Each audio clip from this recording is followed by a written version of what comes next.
How's it going, guys? It is Ryan and welcome to the very first episode of our 2007 career mode where we'll be driving for Toyota. Yes, you guys voted in your hundreds and we will be driving as Ralf Schumacher in the Toyota, but I'm going to quickly show you the results of the poll right now, and it was extremely close between Toyota and Spiker, where Spiker led in the early stages of when I uploaded the video of the announcement, but Toyota just pipped it by the post right at the end, and I want to thank every one of you who voted in that poll. But we're here for qualifying with Ralf Schumacher as we're going to start our one and only lap of the session, as we can see a Toro Rosso come out the pit lane, which is, I believe it's Sebastian Vettel, but he gets out of the way very nicely actually and kindly. So we've got a nice clean track ahead of us now for qualifying as we're going to be going into turn 3, braking at the 100 meter board, just getting it down to first gear there, short shifting it very downly to 1. I would have stayed in second, but may help with the Toyota's downforce and whatnot.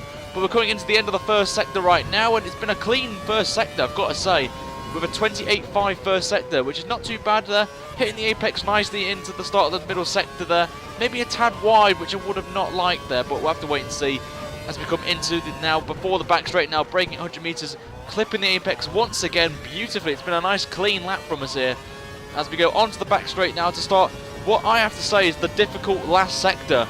It's very tricky to get right here, especially this long left, this left-right chicane. We're going very tightly into the entry, but over a poor exit there, which will most likely have cost us a couple of attempts there. Coming to the last few corners of the lap then, braking at 100 meter board we go, and we have a little bit of a lockup which pushed us wide, missing the apex completely and going over the curbs to lose a bit more time there. Staying in 5th gear as we go into the penultimate corner we go.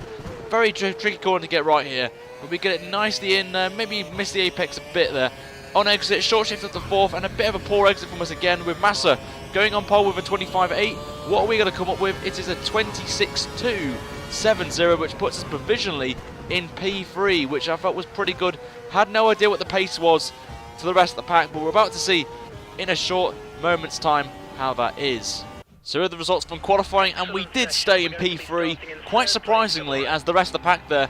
A bit of a wide gap, I must say, between us, but it's Massa on pole with Heidfeld in second, with us in third, Hamilton and Raikkonen 4th and 5th, with Alonso 6th and Coulthard 7th, with Mark Webber in 8th. So quite a very strange qualifying session, I must say, from us there.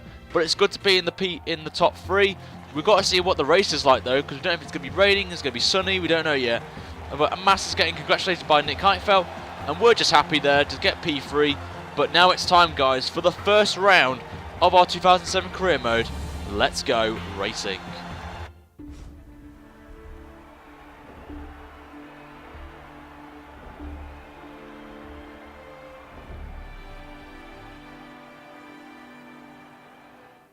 Oh boy, it has to rain in our first race of the career mode. This shall be interesting. It's 100% rain, so it will be a wet race and intermediate tyres, so we may not need to go onto the wets, but we have to wait and see. But we're going on an aggressive fuel strategy just to help us with some the car turning as much, but we'll see as we've got the cars on the grid now. There's us in P3 and our teammate Jarno Trulli down the pecking order, but we hope to see him get some valuable points for the team. But the revs are building now. The first race of the 2007 career mode, the lights are out and away we go, and it's a decent start from us, probably the best start I've ever had on an F1 game there, as we're right on the back of Felipe Massa, and we're going to try and go around the outside of both him and Nick Heidfeld into turn 1, and we pull it off brilliantly around the outside to take the lead of the race. There's been a bit of contact behind from what I can see from the map there, so I don't know what's happened there. Remember, the AI have got realistic damage, so whatever happens, if they wreck, they wreck. But we have a bit of a poor start there, just a bit of a lock-up there. We're being a bit too overexcited, knowing that we are leading the race in a Toyota, which I think I would never say in the first episode there.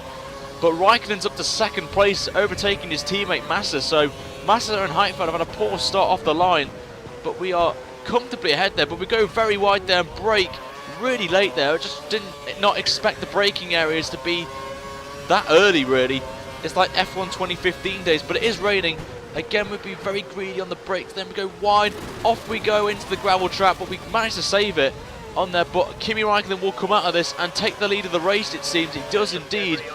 But for somehow we hold on to second place on there, with Massa thinking of a cheeky move around the outside into the chicane, but he's got nowhere to go. We hold the inside, but Raikkonen gains a lot from that. From what I don't know where he started on the grid. I think it was 5th. He's up to first place already. So he's had a fantastic start, and the rain, as you can see, and the visibility has made it a lot difficult for us. This is the one feature I liked on F1 2012, is the rain and the spots of rain on your screen just making it a bit difficult for visibility, but it's going to make it even more challenging as well. Obviously, Legend AI is not going to help us one bit in the Toyota, so it's going to make it even more difficult to hold on. So we lose the back end there on the curbs there, so we've got to be very careful throughout this race to not have any contact with that barrier, the curb, otherwise it will be game over for us, it seems, especially at that final corner. But the gap's already 2 seconds. Kimi Raikkonen has already over us as we go on to lap 3 now. As you can see, Raikkonen's gap is slowly increasing, not by much though, but the gap behind, as you can see, is around about 3 seconds already. So we're putting away from Massa, which is a pretty good start from us. He might have a bit of damage, we're not too sure at this stage, but we've gone purple in the middle sector as we're 1.8 seconds behind Kimi Raikkonen, and Massa's 2 seconds away. So we're doing pretty well with a gap behind, but we're catching up to Raikkonen, so maybe Raikkonen's pushing a bit too much on his tyres. We have to wait and see going on later into the race, but he's being very cautious, I've got to say. We are running, as I said, on the aggressive fuel strategy, so we need to save fuel at some point. We don't know if Raikkonen's on the normal fuel standard mode or he's on the conservative mode. We do not know what strategy the fuel is for any driver, but we just leave the back end again, but nothing too serious. But we're going to come across the line to start lap number 4, and it's a 35.6, which puts us purple, and we do get the fastest lap of the race and the first of the series, so it's very nice to get it off the bat in the first race. And just to confirm there, it is the 35.6 with the fastest lap of the race, so very happy with that going into the 4th lap there.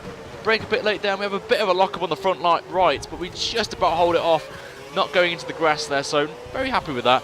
But at the same time, a bit disappointed to not make any mistakes. Going on to the lap number 5 now, and we're making some little bit of concern actually, because the AI have picked up their pace quite big there. So maybe they are running a bit aggressive fuel now with the rich mode, and we're still in lean at the minute just to save a bit of fuel. Obviously we are running aggressively, so the car feels a lot more lighter than the likes of Raikkonen and Massa.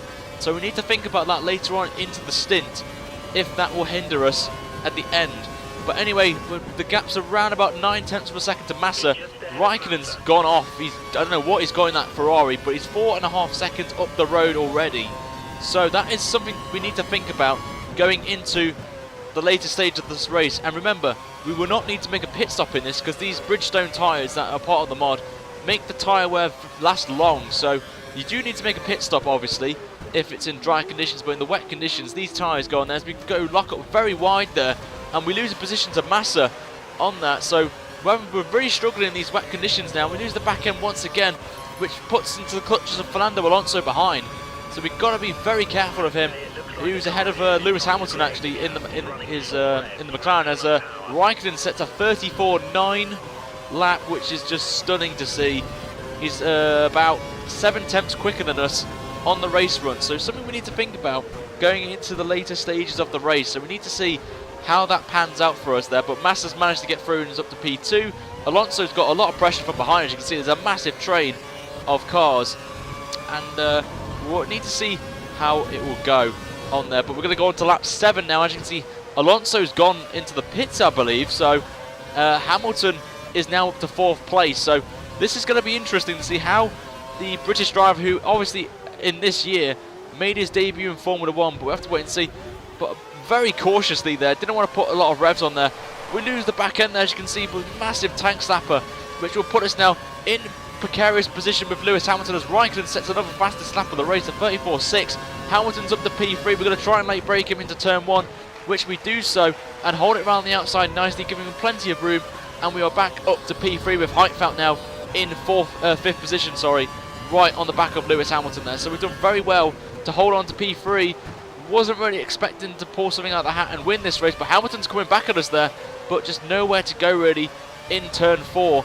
So we managed to hold on again, but there is a massive scrap going on right behind us, Hamilton and Heitfeld, that we need to avoid as much as possible in the later stages of this race. But as you can see, Massa in front of us has broken down on the racing line, so there could be a safety car at that point, but to put us off a bit, we go very wide and get a bit of grass on the front left tyre, which will hinder grip through the last couple of corners. But Massa is the big name out of the Australian Grand Prix. He's going to get a big fat 0 amount of points. Not what he wanted to start his championship contentions, but we go very wide and we lose the back end again, nearly hitting Hamilton, but we get away with it. And it seems like Nick Heidfeld will get past us as well. Up to P3 he goes, and David Coulthard as well in the Red Bull up to 4th place, but we're going to try and hinder getting back some positions as we're going to try and break there. But Coulthard brilliantly hold it around the outside, but he's made a mistake on the exit there, and we're going to go round Coulthard up to P4, so we're making some ground, but we're a bit annoyed with that. We could have been provisionally P2 if it wasn't for that mistake at the last corner, but we've got to take it on the hat and move on from that and try and gain a podium position, which would be fantastic in our first race of the season on there. So we need to see how it goes as we continue on here in Australia, where it's still raining, which obviously is not what we want to see. We want to see bright blue sunshine and dry conditions, which will help us throughout the race there. On to lap 11 now. As you can see, we're still behind Heidfeld, but we're putting a gap to Coulthard, so that's pretty promising actually, and we're catching up to Lewis Hamilton. Heidfeld's made a mistake there. We're going to try and go around the outside, but there's just nowhere to go on there, and the marbles as well won't help us one bit, and Heidfeld maintains position and stays in P3, but Coulthard is about 1.5 seconds behind us at this point. But the Toyota's very good in this middle sector with the downforce settings we went for. Didn't really look at the weather, so I don't know what's going to happen here in this last few stages of the Australian Grand Prix there. 1.5 seconds, as I said, is the gap between us and Coulthard. 1/10 of a second behind Heidfeld. We just need to find the speed on the straights to try and make a move, but we're on to lap 12 and we're still behind Heidfeld, but it's been going on for the last 4 or 5 laps really. This will be on there, with Coulthard still holding off the likes of Alonso there. We go on the curb then, get stuck on there, we get glued on, which pushes us very wide there, and we nearly hit the wall, just about get away with it and manage to hold on to Coulthard, which is one thing I'm not really happy with the AI on this game. Now if you come back on the track, you would have thought they would have made a move like they do on 2015 down the inside, but they don't, so it's a bit annoying with that. Onto that 13 we go, and we're right on the back now of Nick Heidfeld. It's a second gap behind. We're purple in the middle sector as well, which gives us a bit of confidence here that we could try and get a podium finish for the Toyota team, as Alonso now sets the fastest lap of 33.731, which means he obviously did get a set of intermediates there after he probably made contact or something, so he's going to the pits right now. So we're seeing now how it's going to go in these last few stages of this Australian Grand Prix in the pouring rain, and it's been very tricky for us. We need to next time avoid the curbs, so we'll see how that pans out as we come now to start lap 14, the penultimate lap of this race, and it's going to be very close as we're going to come across the line now, and it's a 34.2, 3 attempts lost there to Heidfeld in the last sector, so something to take into that as we cut the corner slightly, which will hinder us a bit of time there on exit. But it's extremely close between us and Heidfeld. We're pulled a bit on Coulthard behind, and Alonso again, next lap, gets another fastest lap, a tenth quicker than he was before, a 33.6 now on there, but we're still right on the back of Nick Heidfeld, and that's Felipe Massa up the road as well, who is struggling a bit on his tyres, so not really thinking about getting past him here, as we did a bit of a cheeky corner cut there, so I do apologise. But we go on the grass there, so that will hinder any advantage we gain from that little cut we had. But we can go on to the straight now for the penultimate time, as we're going to be starting the last lap of this race, and we get another new PB for us, a 34.1, as we come into turn 1, braking really late into turn 1. We go very wide on exit, which will hinder exit speed. We lose the back end there, massive tank slapper there from us, as we're going to try and get ever closer to Nick Heidfeld there in the Sauber, which has been pretty good so far in this race. I've got to say, it's been pretty stable, that Sauber, on the long runs there, and Coulthard's got a big train behind him, so he's going to have a lot of fun on the last lap for him to hold off and get 5th place there. We lose the back end again on the curve, so we need to take that into consideration for the next round in Malaysia, so we'll have to see how that pans out. 8 tenths of a second the gap then, but between us and Nick Heidfeld, it's nearly 4 seconds to Coulthard, so we don't have to really worry about him unless we make a mistake on this last lap. So we need to see how this will go, and we just get a bit of a tank slapper, but nothing too serious. But we're into the slipstream now of Nick Heidfeld. Right behind him we go. Are we going to have another time?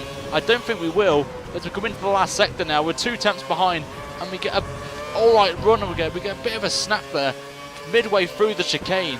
But Alonso again sets the fastest lap, 3 laps in a row now. He's gone purple, so that's quite a shock to see. But we're right in the back now of Nick Heidfeld now as we come across the line. Someone's already won the race. It is Kimi Räikkönen taking the first victory of the season in this career mode, as he will come into the last corner now we go, And is it too little too late? I think it is too little too late for us here, as we come out of the final corner now, and we're going to get 4th place, which is pretty respectable in a Toyota. Could have been a bit better with the mistakes we made, but we just need to take it on. We're happy with the result there. But 4th place will do us very nicely for the championship, for the opening round of the season. We'll go on from that, as we're going to be looking at the race results for the Australian Grand Prix now. And Raikkonen wins by 15.7 seconds ahead of Lewis Hamilton, which shows that Ferrari has got dominance this season. We have to wait and see. Hamilton in 2nd place, with Nick Heidfeld in 3rd, with us in 4th. Coulthard managed to hold off the likes of Kovalainen and Kubica and Fisichella, all for 5th place. And Mark Webber and Giorgio Trulli, our teammate, completes the top 10. And Albers, Suto and Massa were the 3 retirements from the race from there. But now we're going to be looking at the Drivers' Championship now for the 2007 career mode after the 1st round. So here are the standings then after the 1st round, based off the 2007 point scoring system, with Raikkonen leading the way with 10 points, with Lewis Hamilton getting 8 points for his 2nd place, with Nick Heidfeld in 3rd with 6 points, us as Ralf Schumacher is in 4th with 5 points, with David Coulthard in 5th with 4. Then Heikki Kovalainen comes in 6th place with 3 points, and Kubica with 2, and Giancarlo Fisichella completes the point scorers with 1 point. Now I'm going to be doing the actual 2007 point scoring, and not through the F1 2014 game, as the mod didn't really change the point scoring system, which is a bit disappointing. So we'll have to do it the old-fashioned way of editing it in for you guys to enjoy. Hopefully you enjoyed the 1st episode, guys, of the 2007 career mode, and next time by we'll be at Kuala Lumpur, Malaysia, for the 2nd round of the championship. I hope to see you guys there. If we hit 150 likes, guys, for this 1st episode of the 2007 career mode, I will immediately upload the 2nd round at Kuala Lumpur for you guys. But until then, guys, have a fantastic day. Make sure to like and subscribe for more F1 content featuring this career mode, and the 97 career mode, and the 2015 career mode as well. Until then, guys, have a great day, and I shall see you guys in the next episode. Until then, have a good day, guys, and take care. See you later.